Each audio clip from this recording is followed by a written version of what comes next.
चक्कर में हम बनवा अपराधी, जदी तू हमरा से करवे न शादी। मजाक है ए बुची सुना, तोहरे चक्कर में हम बनवा अपराधी, जदी तू हमरा से करवे न शादी।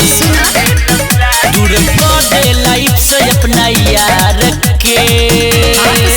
जॉनी पावर दिखावा हथियार के, वो तो बापू हो सभे रंगदार के। जॉनी पावर दिखावा हथियार के, वो तो बापू हो सभे रंगदार के।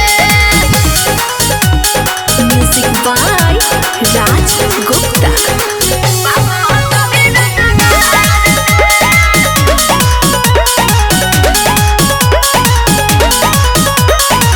प्यार के हमारा समझ ले डार्लिंग, खेल जनी जज्बात से, नहीं तो कर मर्डर हो जाई, सुनल हमारा हाथ से। तू मर्डर करवा सुना कौन शक बका इतना इजी नहीं खे बाबू, कद बाबू के काच हो। कुकुर खाने तू भोकते रहो, तो बोले कभी सोच हो। हे भाई के बाटे बहुते घमंड तोरा प्यार के। सुना जॉनी पावर दिखावा हथियार के, वो तो बाबू हो सभे रंगदार के। जॉनी पावर दिखावा हथियार के, वो तो बाबू हो सभे रंगदार के।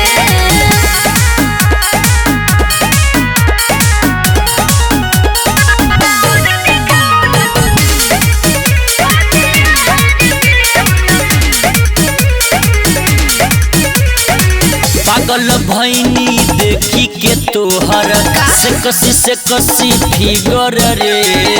मानिल बीजित के बात ये बुची, न दबा दी ट्रिगर रे।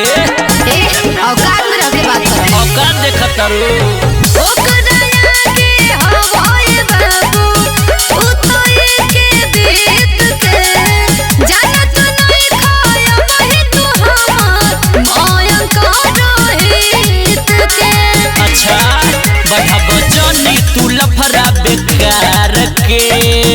सुना जॉनी पावर दिखावा हथियार के, वो तो बाप हो सभे रंगदार के। जॉनी पावर दिखावा हथियार के, वो तो बाप हो सभे रंगदार के। हम ओकर बाप हैं।